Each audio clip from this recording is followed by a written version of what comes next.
నమస్తే, welcome to VN news.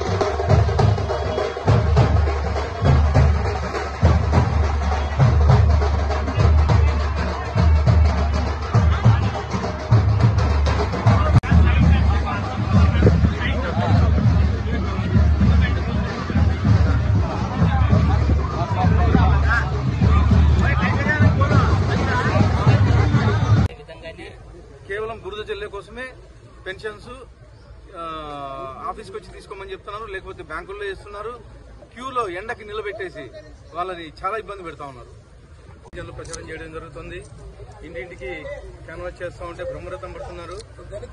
పెద్దలు అయితేమి, కార్యకర్తలు అయితేమి ప్రతి ఒక్కరూ ముందుకొచ్చి 13వ తేదీ ఎప్పుడెప్పుడు వస్తుందా అని చెప్పేసి ఎదురు చూస్తున్నారు.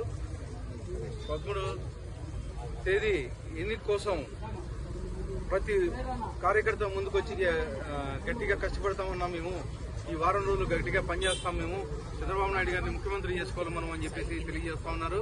అలాగే మా మేనిఫెస్టో వచ్చిన తర్వాత ఇంకా బ్రహ్మరథం పడుతున్నారు. మేనిఫెస్టోలో ముస్లింస్కి అయితే ఏమి, తర్వాత కాపు కమ్యూనిటీకి అయితే ఏమి, ప్రతి ఒక్క సామాజిక వర్గానికి న్యాయం చేశారని చెప్పేసి తెలియజేస్తా ఉన్నాను. అలాగే పెన్షన్స్ గత నెలలో కానీ దాదాపు 33 మంది చనిపోయారు. సచివాలయ సిబ్బంది ప్రతి ఊర్లోనూ ఉన్నారు, దాదాపు 12-13 మంది ఉన్నారు. కానీ వాళ్ళు పంచుకోకుండా బ్యాంకులకు వేయడము, లేకపోతే పెద్దవాళ్ళని క్యూలో నిలబెట్టి వాంటెడ్లీ అరెస్ట్ చేసి ఇబ్బంది పెడతా ఉన్నారు. సేమ్ ఈసారి కానీ అలాగే జరుగుతుంది. కనీసం ఆ పెన్షన్స్ 13 మంది, ఇంతకుముందు పంచాయతీ సెక్రటరీ ఒకటే పంచి వచ్చేవాడు ఊరూరికి వెళ్లి 2014-19 నుంచి. ఇప్పుడు దాదాపు 12-13 మంది ఊర్లో సిబ్బంది ఉన్నా కానీ కనీసం వాళ్ళకి పంచుకోకుండా ముసలిని చాలా ఇబ్బంది పడతా ఉన్నారు. కనీసం ఇప్పుడన్నా తేరుకొని గవర్నమెంట్ పెన్షన్స్ ఇంటింటికి పంపించాలని చెప్పేసి కోరుతా ఉన్నాను.